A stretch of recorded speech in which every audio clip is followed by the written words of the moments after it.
菜啊，菜或食物煮越久哦，它的那个热性就越大，寒性就越少。那个菜头你若煮第一顿就出来什么？就是硬硬的那个时候啊，那时候就比较冷。啊，你爱少的人惊食菜头伤冷，你把看好忝，或者过顿菜头肉就较袂压力。哦，那还有那个有些人不是说冬天的时候都咳嗽啊，吼、咳嗽就煮那个做那个用橘子啊，挖一个洞，然后塞盐巴。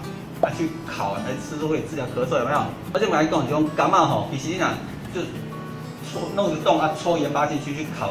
你如果用烤箱烤那个没有用啦，一定要用黑炭黑会夯啦，用黑炭黑比较好，因为黑炭黑才有火气。那个烤箱没有什么火气，有啦，烤箱还是有火气，但是很比跟那个木炭的火比起来就弱了。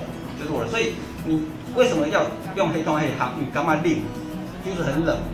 那很冷的话，我们讲心寒饮冷会伤肺了，心寒饮冷是不是伤肺？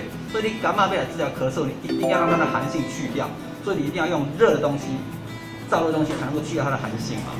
那用烤箱没有什么火气，要用黑炭黑，炭火才有火气，它的火气才能够把它的橘子的那个寒性去掉，这时候它变成凉，才能够润肺。